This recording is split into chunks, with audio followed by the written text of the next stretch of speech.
Great. Thank you, everyone, for joining for the session. Uh, it's a pleasure to be sharing Haptik's insights into conversational IVR and how can you figure out whether it's right for your business and kickstart your journey when it comes to conversational IVR. Quick background on myself. I've got 13 years of experience, worked with companies like Microsoft and SoftBank in my previous roles. And apart from talking about conversational IVR, AI, and how it can help businesses, I also perform improv comedy at some of the venues out there. So that's a quick one about me. Let me quickly jump into today's agenda. Over the next 30 odd minutes, what I would want to spend time on is explaining the concepts of conversational IVR and how does that work. How can you evaluate whether it's right for your business or not, some of the do's and don'ts, and how can someone measure success and some of the best practices when it comes to IVR automation. I would want to leave some time towards the end for Q&A. So as I go through the presentation, please keep sending your questions in the chat option that you have, and I'll address those towards the end of the session. Perfect. So let me begin. Why conversational IVR, right? Why is it such a big buzzword, and why is everyone talking about bringing automation to contact centers and IVR solutions? We all know calls are not going away anytime soon. In fact, for most businesses, voice and calls continue to remain the primary channel using which customers engage with the businesses. Sure, in the last few years, we've seen a lot of messaging technology being adopted as well. However, what we've not seen is the shift of these customer support queries moving away from calls to these alternate channels. We haven't seen that shift. In fact, we've only seen the volumes continuing to grow, which means the way contact centers and calls are being addressed today does need a little bit of innovation, for the lack of better words, in the industry, right? Some of the stats that you see over here, although contact centers and calls is the primary way for customers to engage with businesses, more than 61% of the customers are still not happy because of the response and how IVRs are set up. The average wait time continues to increase. It's about 7 minutes as of these days, and every year, about $260 is what businesses lose due to poor customer experience for every single customer.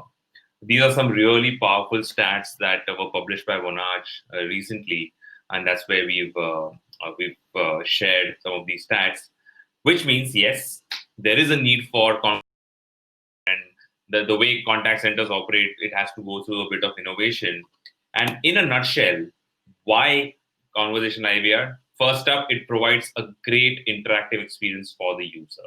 It's bidirectional. The moment the user says something on the call, the bots are able to process the words in natural language and respond back to the user. So it makes it extremely interactive. Even for your customer support agents, having a frontline solution which is fielding a lot of the initial L1 queries does ensure that not every call lands up on a customer support agent's call, right? Thus, there is better efficiency, and of course, the agents are not as stressed out handling long wait times and long calls. And all of that does translate to a much better customer experience for the user. And here's a very interesting visual which Cisco had published a while back, which differentiate what a menu-based IVR experience is like and how conversational IVR completely revolutionizes it. We all have seen and been through the experience on contact centers where you have to go through multiple menus, press 1 for this and 3 for this and so on. And there's a lot of hierarchy until eventually you get to the point where you'll find your answer. Conversational IVR just completely bypasses all of that. A user can directly just speak into and just tell what his query is, which is then understood by these smart AI bots and are processed real time, and the answer is given right away. So that's really how, in a nutshell, the need of a solution like this and how it really differentiates from the traditional systems. Um, Let me actually move ahead and get into real specifics on how can a business adopt a technology like this, right? So before I get there, I would love to show you guys a demo that we have deployed for one of our customers of a conversational IVR experience. So this is a customer which is in the home services space. And this is a typical customer support call. And here's how a bot can actually listen into the customer's requests and respond back. Let me quickly show that demo to you guys. How can I help you today? You can say things like service request, make a payment, or work order ETA. I want to register a service request. I can help you with that. Let's create a service ticket. Can you tell me your first and last name? Taylor Smith. Thank you, Taylor. Can you tell me the machine ID number you want to report? D712456. Perfect. I found an address for your machine ID, and I want to make sure it's the right one. Is this machine located at 11710 Parliament Street in San Antonio, Texas? Yeah, that's right. Thank you. I'm creating a service ticket right now. Can you tell me what is wrong with the dryer? Yeah, it's just not working. I see. I am sorry it's not working. Is there a burning smell or any heat from the dryer? There's no burning smell, but it's just not heating up. Don't worry, we will get a technician on site to repair the machine. Your confirmation number is C175123383. You should receive a confirmation message soon. How can I help? Perfect. So that's a quick demo of what a conversational IVR solution can do if deployed well. You would have seen that the bot was able to understand a lot of the business-specific nuances like machine ID. It understood the name of the person. It's plugged into a lot of the backend systems to fetch the address, understand what the problem might be, and really that entire call, which would have gone to, let's say, a human agent, and they would have spent like 4 to 5 minutes on addressing a simple query like this, was completely managed by the bot end to end. And all the required backend integrations were also done so that there is absolutely no human intervention needed for a use case like this. To make something like this come alive, obviously there is a bit of technology where you need to understand speech. The AI engine has to understand the intent of the user. But there's also a lot of backend integrations that need to be done so that the entire experience is seamless and the bot is able to enable end-to-end transaction versus just answering like a basic question for the user. All right, so let me now get into the next part of the presentation in terms of what should one be thinking as they design experiences like these, and what are some of the best practices. Before even deciding to pick up a technology like this, how do you decide whether, as a business, you can benefit from a technology like this or not? There are about 3 to 4 different principles to keep in mind. First up is you need to evaluate what your current infrastructure is. Most IVR systems these days work on SIP trunking, and if that kind of capability is available, then you can plug in an external intelligent virtual assistant like that of Haptik or any other tool out there, which can then work on top of these IVR systems and start responding back to the users. The AI technology alone will not be able to do a great job if the second aspect of integrations is not taken into account. If you look at the previous example, the bot asked for the machine ID, and the moment the user uttered the machine ID, it was able to fetch the address for the user and get confirmation from him. That was only possible because the bot has been integrated with the CRM system of the customer. Had that integration not been done, at that point in time, the call would have been required to be routed to a human agent, thus negating or thus taking away the immense possibility that their technology can provide. So integrations become extremely important. And before you think of deploying a solution like this, do think about the use cases and then think about, hey, can these use cases, can I have the required integrations to make them come alive end to end? And then finally comes the aspect of features and automation, which is where you need to thoroughly evaluate what technology partner you're working with. There are companies like Haptik, and of course, there's a lot more. And obviously, each of these organizations bring about some strengths and obviously weaknesses of their own. Based on what problem you're trying to solve is how you should evaluate the feature set of every customer. Some best practices that what we've seen with our customers is you need to check, how configurable the speech to text and text to speech, how configurable the speech to text and text to speech is.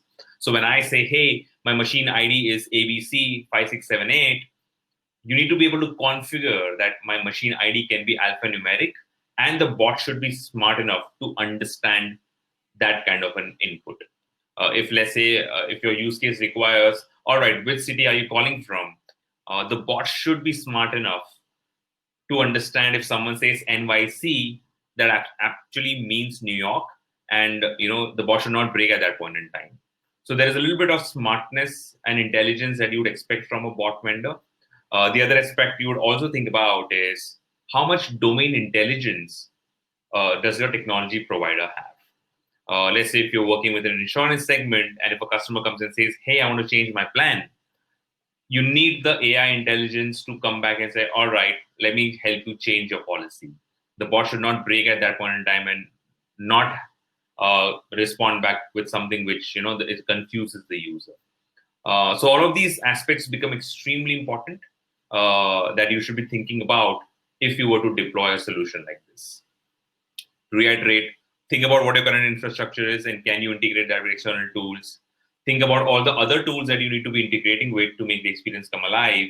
And then based on the use cases, think about what is the perfect platform for you to partner with so that your use cases are taken care of end to end. In this entire narrative, I did bring about the importance of use cases multiple times. And that is extremely important when you design a conversational IVR experience. In the previous example, the bot was asking things around machine ID. What's really the issue with the dryer, right? In these kind of questions, the input from the user, the expected input from the user is fairly structured, and one can predict what the user will say.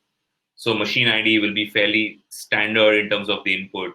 What kind of problem are you facing? There's a very defined library of what kind of problems that customer faces. So just think about, hey, what kind of input am I collecting from the user?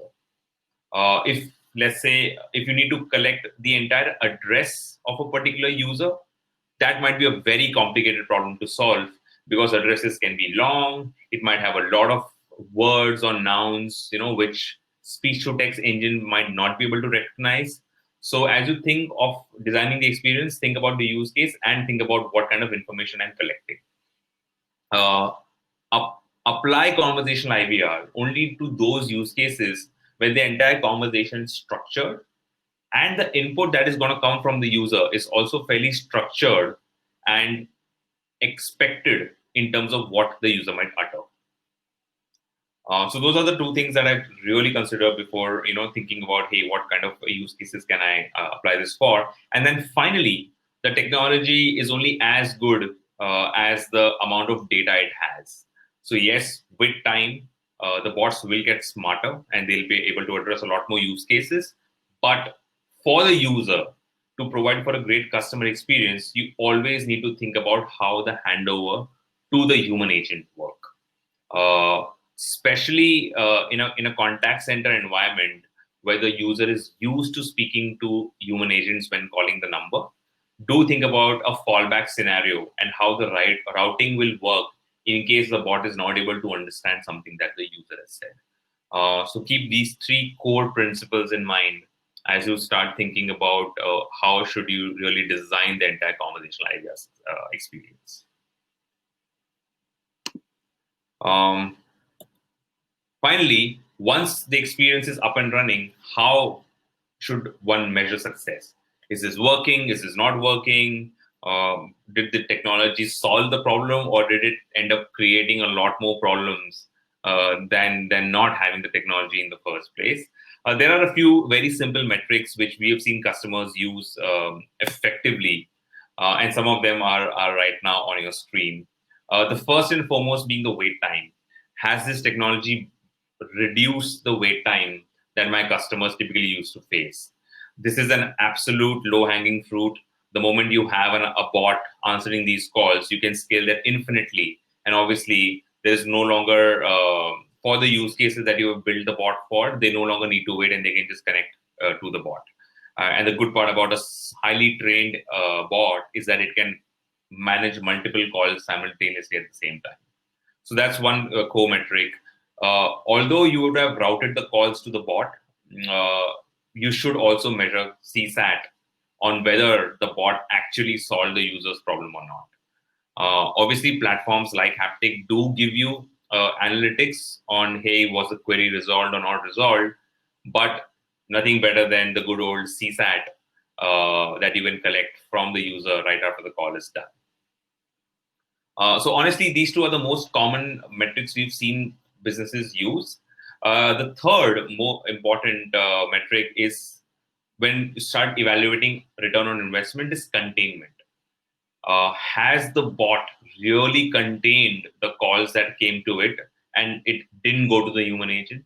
So if 100 calls landed onto the bot and let's say 20 were eventually routed to the human agent, sure, the bot handled those 80 calls end to end.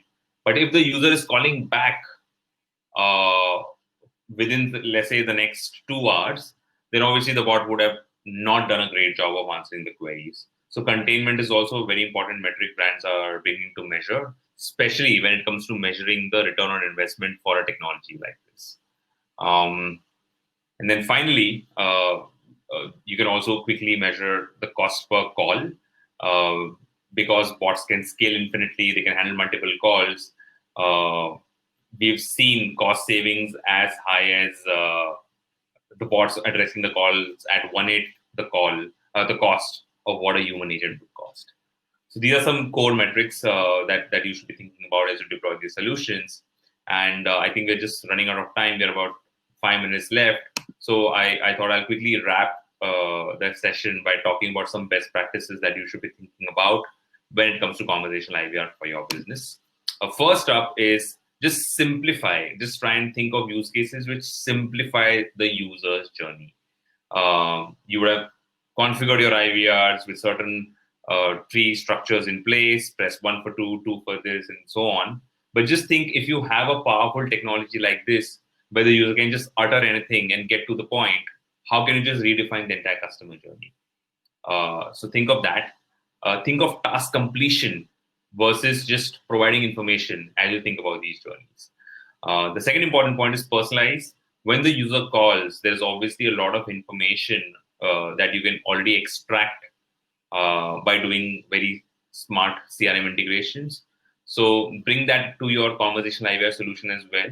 You can address the user by his name. You can fetch the previous orders that he might have placed. So just use all of that to personalize the entire experience. Very important to keep measuring the entire impact of the deployment. Start small, roll it out, measure and see the performance that you're getting, and keep experimenting at a very fast pace so as to reach the ideal deployment for your customers. And then a technology like conversational IVR is not just you deploy once and forget. You need to keep building on top. You need to keep adding a lot more data to make the bots a lot more smarter. You need to train the bots to make sure they understand the user's intent well. And you would probably start with say 3 or 4 use cases. But the gamut of problems that a business can solve by this technology is obviously very high. So keep adding to the use cases, because the more problems conversational IVR can solve for your end users, the higher the adoption will be of the technology. So those are some points to think about and keep in mind as you start deploying a technology like this. So with that, I would like to end my session. I hope this was useful. Thank you everyone once again for attending. I'll just go back and check if there are any questions, and I'll use this time to address some of the questions that might have come through.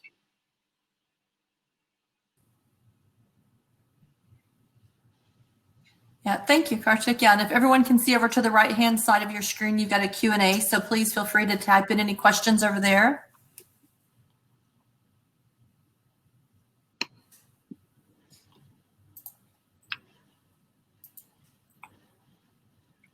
While you send those questions out, we'll obviously send the recording of this presentation. And if later on you do come up with any question, my email ID is right there on the slide.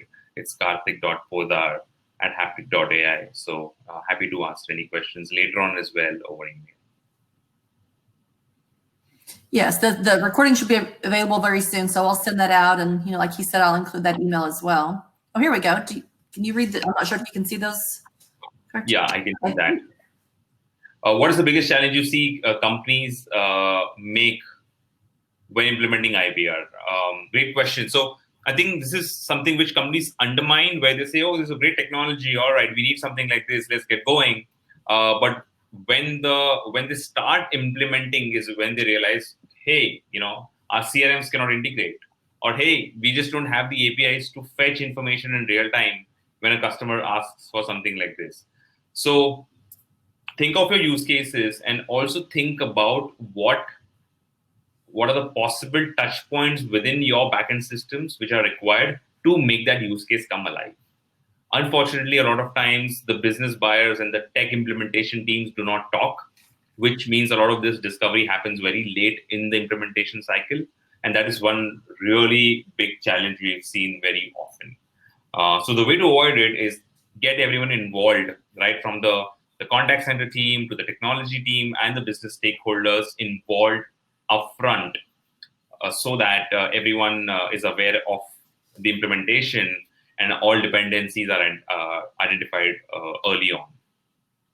So that's really one important challenge.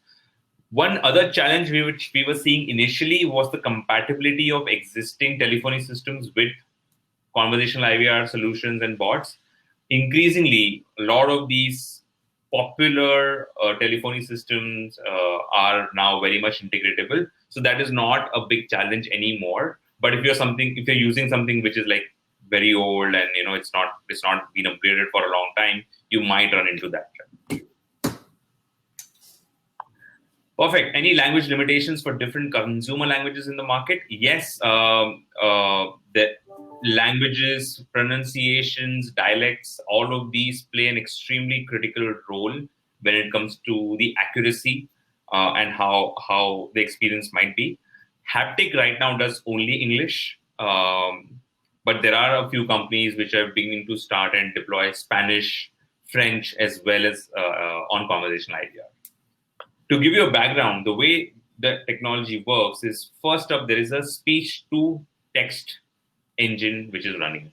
So there is one accuracy aspect around how good the speech-to-text engine is.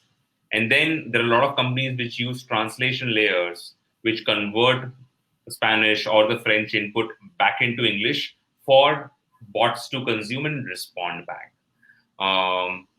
So yes, at this point in time, the speech-to-text engines are also not very strong in non-English languages, but there is these technologies are advancing at a very fast pace. So it's only a matter of time before other languages also operate at the same accuracy levels. Perfect. We are almost out of time. If there is any other questions, happy to take it. Else, I'm happy to respond to you guys on email as well as a follow-up.